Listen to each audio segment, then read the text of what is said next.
asuransi A kayak gini, asuransi B kayak gini. Waduh, saya merasa ditipu dan sebagainya. Nah, ini yang perlu diedukasi kita sebagai seorang insan asuransi ini, Mas. Bahwasanya membeli asuransi itu kita harus tahu basically cara kerjanya asuransi itu apa.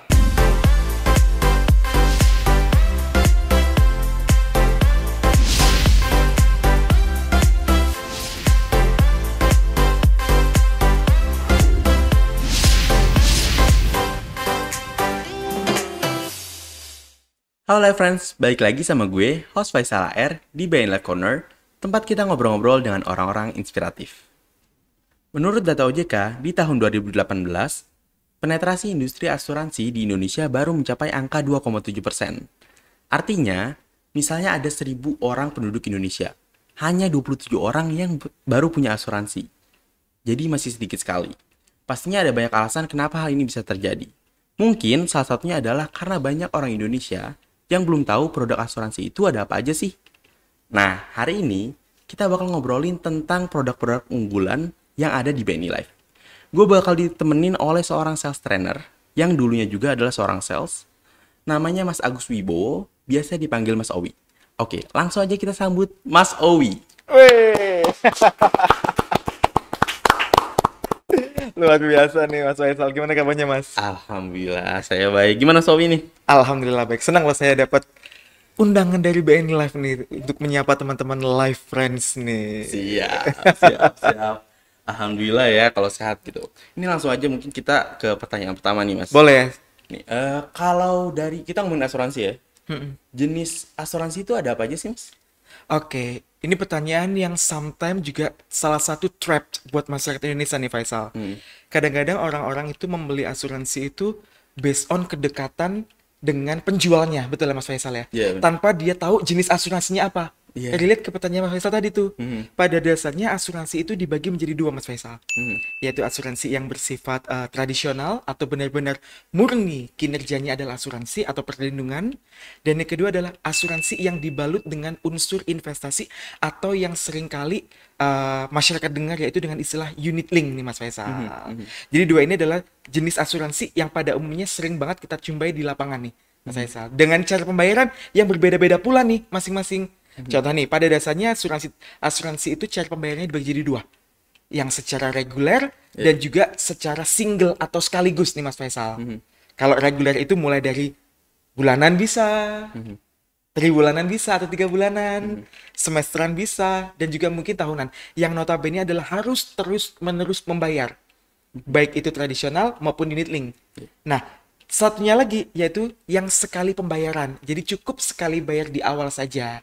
Jadi ketika nasabah memilih produk asuransi yang reguler pembayaran, maka nasabah juga harus berkomitmen untuk membayar secara terus-menerus nih. Iya. Gitu sih pada dasarnya Mas Faisal. Jadi berarti sebenarnya kalau kita pengen beli asuransi yang tadi reguler gitu ya, pembayaran reguler, kita benar-benar harus mikir nih mampu atau enggak kita bayar, maksudnya misalnya per bulanan Betul. dan seterusnya gitu kan. Betul. Nah, itu sometimes juga yang menyebabkan di dalam istilah asuransi itu ada yang istilahnya adalah lapse, Mas Faisal.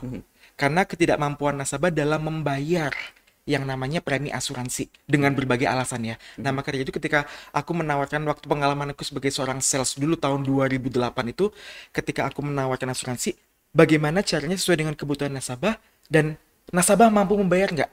Karena prinsip saya ketika saya sebagai seorang sales itu adalah how to deal with customer needs. Bagaimana caranya menyesuaikan atau deal dengan yang namanya kebutuhan nasabah. Termasuk di dalamnya adalah kemampuan nasabah dalam membayar asuransi itu sendiri.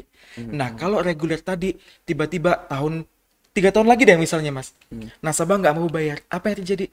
Polisnya akan lapse. Kayak gitu.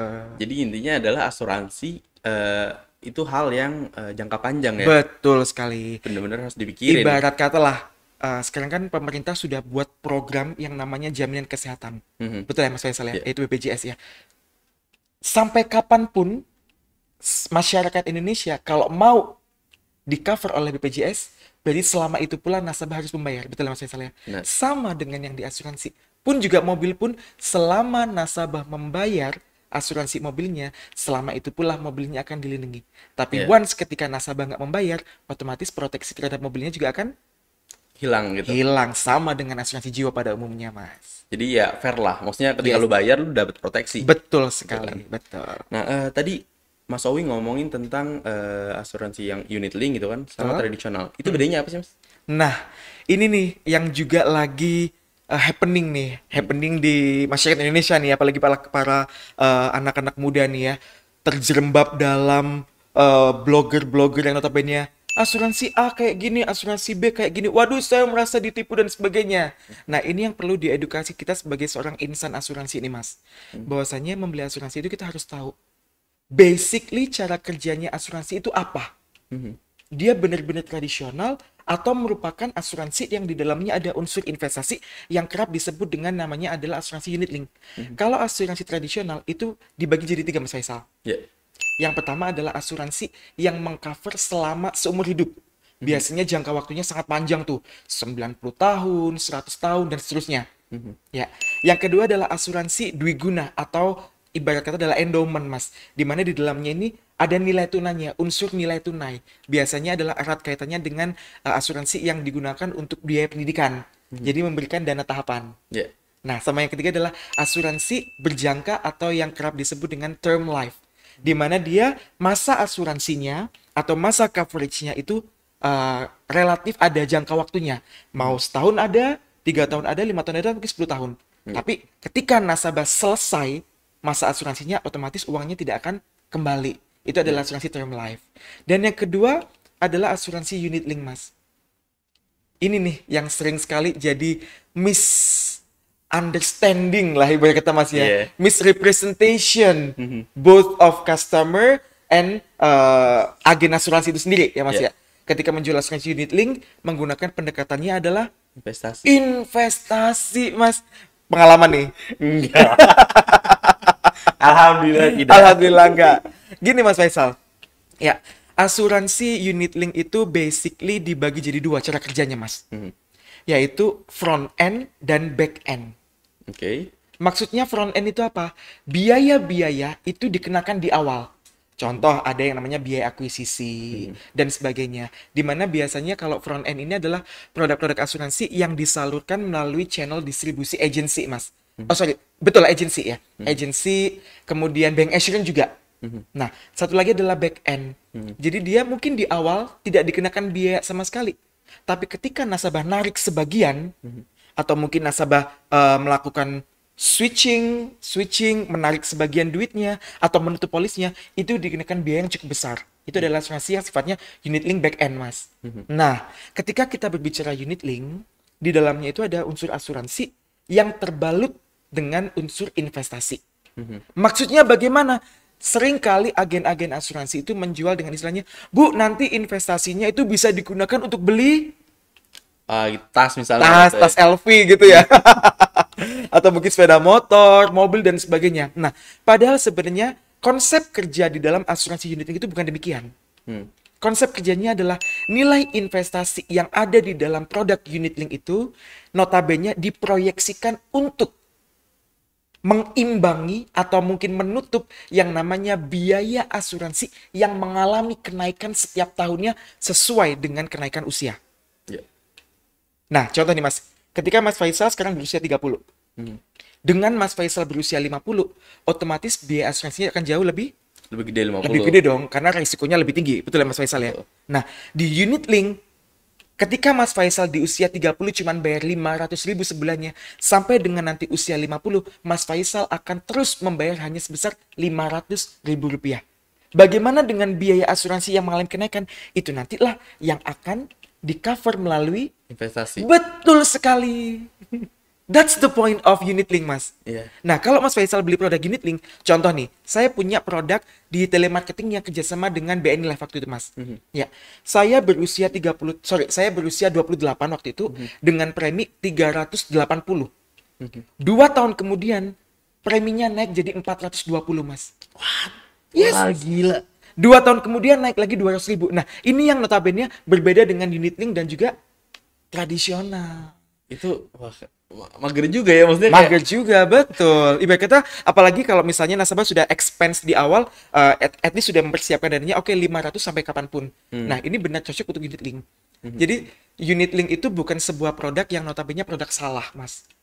Tapi ketika kita menangkap sebuah harfiah pengertian dari unit link itu apa, itulah yang perlu ditanamkan.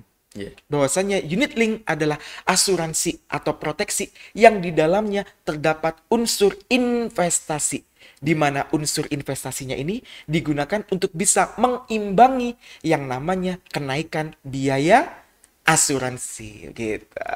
Siap. Jadi intinya tuh jangan sampai ketika kita beli asuransi yang unit link gitu ya, jangan sampai pola pikirnya ini buat investasi. Betul. Iya kan? Betul sekali, Mas. Intinya adalah kita beli itu untuk proteksi. Betul. Nah, investasinya itu lebih ke biar biaya asuransinya nggak yang kita bayar nggak terlalu naik gitu kan? Yes, betul sekali. That's the point of unit link, Mas. Iya, siap. Ini bagus banget sih karena istilahnya kalau kita coba cari ya di website gitu, di Google lah gitu kan.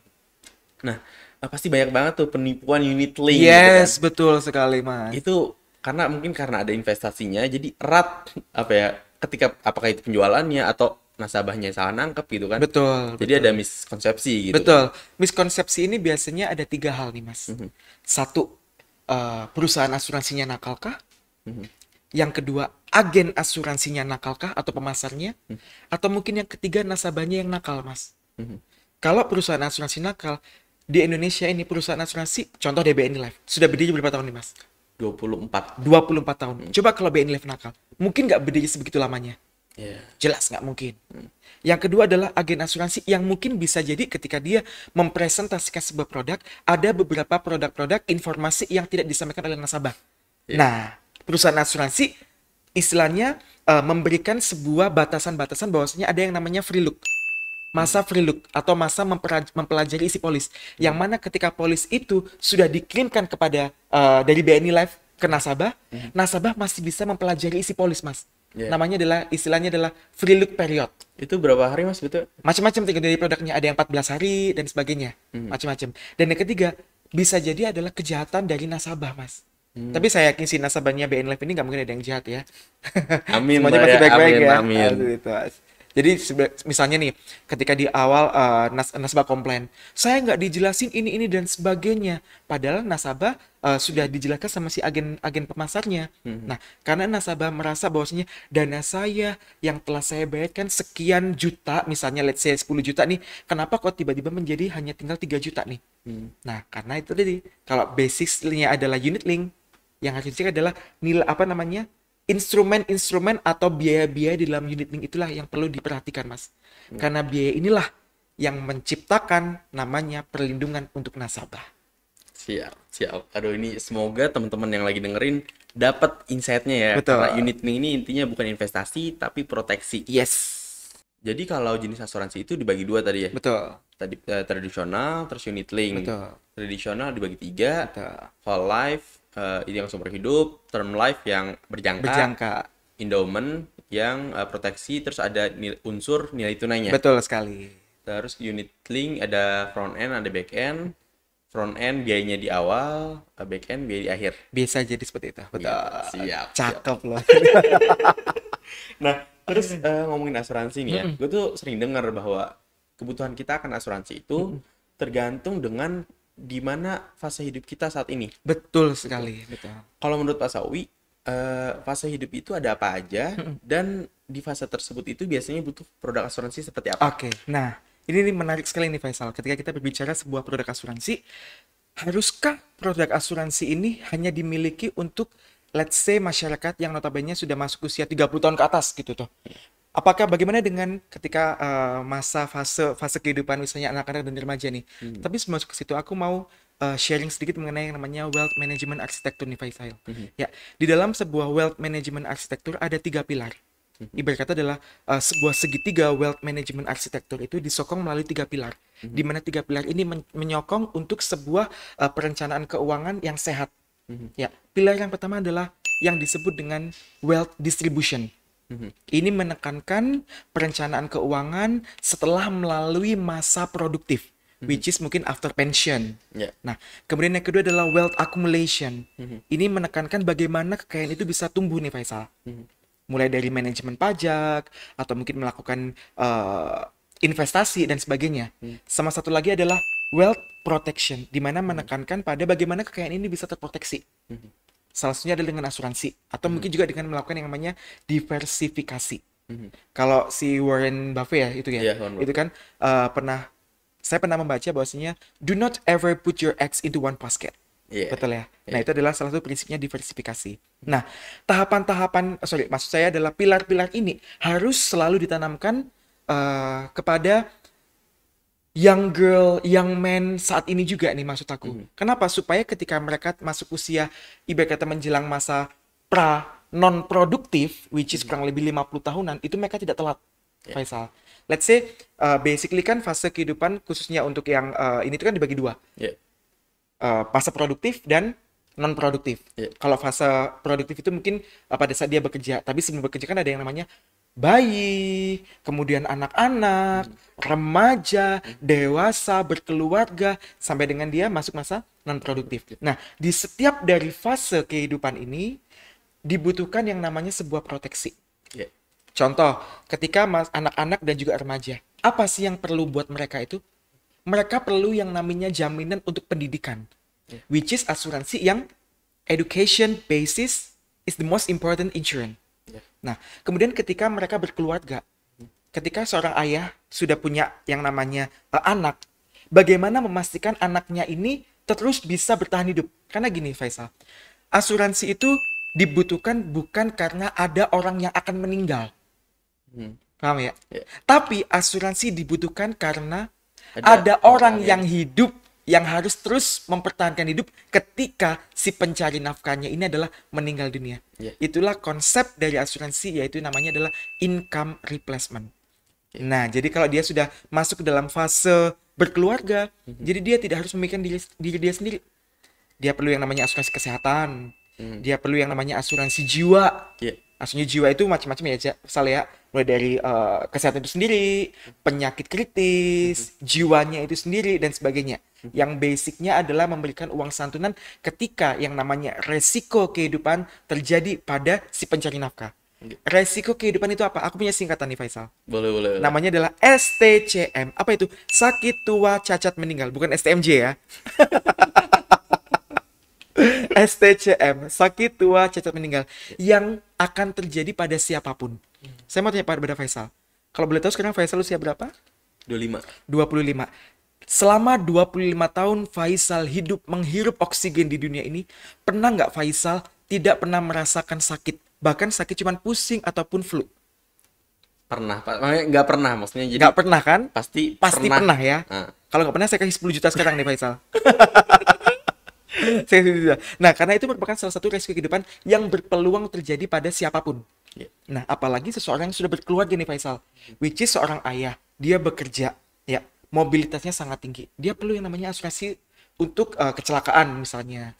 Kemudian karena dia lifestyle-nya bekerja, dia harus berhadapan dengan komputer 24 hours maybe, ya, dia membutuhkan yang namanya asuransi untuk kesehatan. Even though perusahaannya sudah mengcover. Ya, tapi apakah perusahaannya sudah cukup? Nah, itu yang perlu diketahui ya. Betul sekali. So that's why di awal-awal tadi I mentioned that ketika kita membeli yang namanya asuransi, itu harus sesuai dengan yang namanya kebutuhan. Gitu. Terus satu lagi fase yang terakhir adalah fase ketika melalui yang namanya masa after masa produktif. Setelah masa produktif, apa yang dibutuhkan nih? Biasanya kalau masa di atas masa produktif itu kurang lebih usia 56 ya. Udah usia pensiun ya Mas Faisal ya. Nah, kalau mungkin membeli asuransi jiwa agak telat Mas Faisal. Iya, dan pasti mahal ya sih? Betul sekali. Biayanya pasti akan sangat mahal. Kenapa? Karena memang semakin bertambahnya usia, semakin besar pula resiko yang akan terjadi pada nasabah tersebut, sehingga perusahaan asuransi akan mengenakan biaya asuransi yang berpuluh-puluh kali lipat dibandingkan dengan nasabah yang usianya 30 tahunan. Gitu. Nah, biasanya kalau usia udah melalui masa pensiun dan sebagainya itu biasanya mereka akan lebih banyak mempersiapkan sesuatu yang notabene short term. Itu sih Mas Faisal. Jadi memang kebutuhan dari setiap fase itu depend on. Jadi ya itu banyak banget ya ternyata. Maksudnya kalau tadi ya pertama kita bagi dua, waktu lagi masa produktif, kemudian masa non produktif gitu kan. kemudian yang produktif juga ada, misalnya dari kita kecil gitu kan, Betul. sampai kita benar-benar bisa menghasilkan. Betul Jadi sekali. kayak pendidikan dulu, setelah itu apalagi nanti kita kalau udah berkeluarga, Berkeluarga. kita butuh banget yang namanya asuransi jiwa Betul. gitu. Betul. Karena prinsip dasar asuransi adalah untuk orang-orang yang ditinggalkan ya. Betul sekali. Bukan orang-orang yang bukan orang yang meninggal tersebut gitu kan. Betul. Ya kali duitnya dikubur juga Mas Faisal. Gimana coba? Iya. Gak dibawa ke Gak alam. dibawa ke alam. Kalau gini Mas Faisal, ada beberapa, saya pernah membaca satu hadis riwayat nih. Waduh, hadis riwayat Imam Bukhari mengatakan gini, lebih baik kamu meninggalkan anak cucu kamu dengan kondisi yang cukup dibandingkan dengan kondisi terlilit yang namanya hutang.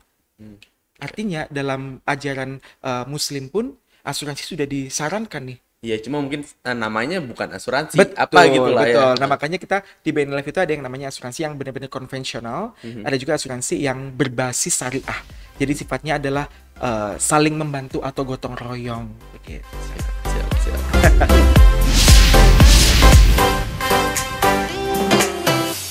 BNI Life Plan Multi Protection. Ini keunggulannya memberikan uang pertanggungan hingga 200 kali lipat dari premi yang dibayarkan.